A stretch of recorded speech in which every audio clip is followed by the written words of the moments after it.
अपनी भाषा हिंदी, हिंदी भाषा के बारे में देख रहे हैं। तो आपको बता दें कि 14 नवंबर 1949 को, कितना, 14 नवंबर 1949 को हिंदी को भारत की राजभाषा का दर्जा मिला। हिंदी को भारत की राजभाषा का दर्जा मिला। और ये जो हिंदी है, हिंदी भाषा है जो अपना,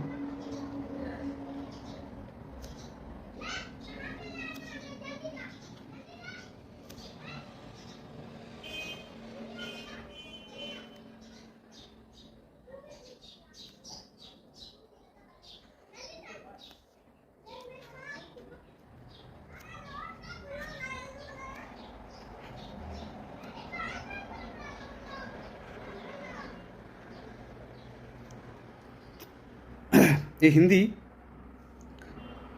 जो बोली जाती है कहाँ कहाँ, एमपी, राजस्थान, हरियाणा, यूपी, बिहार, छत्तीसगढ़ और उत्तराखंड, हिमाचल प्रदेश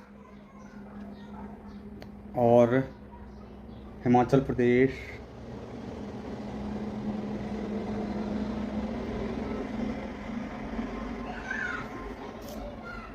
हाँ, झारखंड, झारखंड, यहाँ पे हिंदी राजभाषा के तौर पर काम करती है।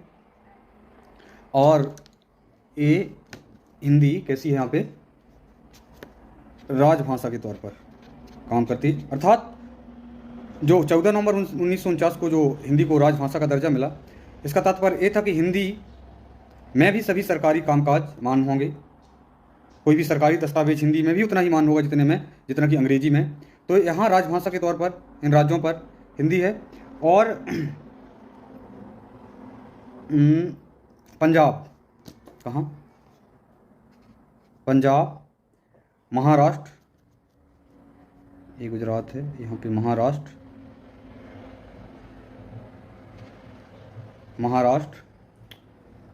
गुजरात,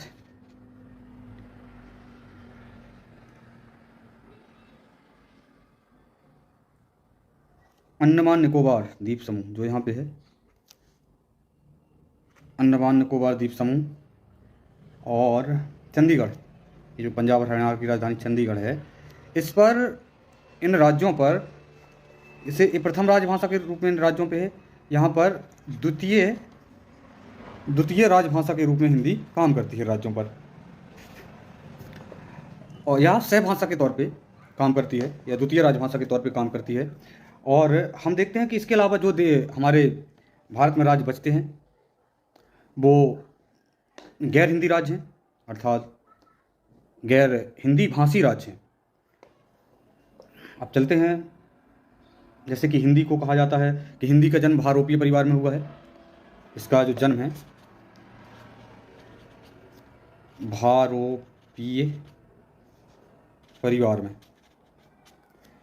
हिंदी का जन्म भारोपीय परिवार में हुआ। और भारोपीय अर्थात भारत और यूरोप के परिवार में जन्म हुआ है। और देखते हैं हिंदी की और जो विशेषताएं हैं वो कौन कौन सी हैं।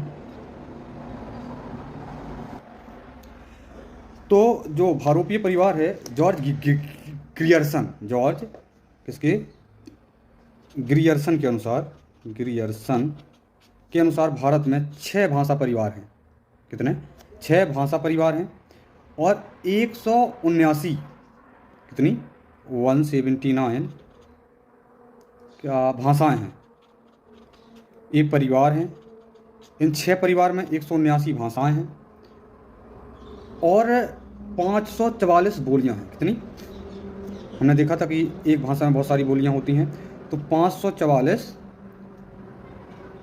बोलियां हैं। ये किसके अनुसार है? जॉर्ज ग्रियर्सन के अनुसार 544 बोलियां हैं। और आपको बता दें कि बोलने के आधार पर भारत में सर्वाधिक प्रतिशत है जो भारोपीय परिवार का है।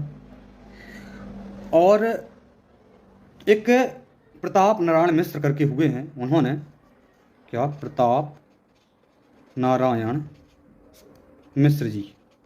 इन्होंने हिंदी के बारे में कहा है, इन्होंने जो बात कही है, हिंदी हिंदू हिंदुस्तान, जो नारा दिया है इन्होंने, कौन सा नारा दिया है?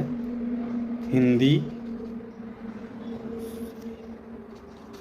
हिंदी हिंदू और हिंदुस्तान, ये किसका नारा है? प्रताप नारायण मिश्र का नारा है। हिंदी हिंदू और हिंदुस्तान। हिंदी को राष्ट्रभाषा बनाने का सर्वप्रथम विचार बंगला में उदित हुआ था। आपको जानकर हैरानी होगी कि जब इसे राजभाषा का जो दर्जा दिया गया 14 नवंबर 1949 को, तो इसका सबसे पहले विचार सर्वप्रथम विचार जो आया, कहाँ पे आया? बंगाल पर। और इसे संविधान सभा में, इसे राजभाषा बनाने के लिए संविधान सभा में सर्वप्रथम, या इसको क्या बोलते हैं, इसको प्रस्ताव जो लाया गया, गोपाल स्वामी आयंगर, कौन से थे व्यक्ति वो? गोपाल स्वामी आयंगर, ये सबसे पहले प्रस्ताव लाए थे कि हिंदी को राजभाषा का दर्जा दिया जाए, हिंदी को राजभाषा बनाया जाए। अब चलते हैं।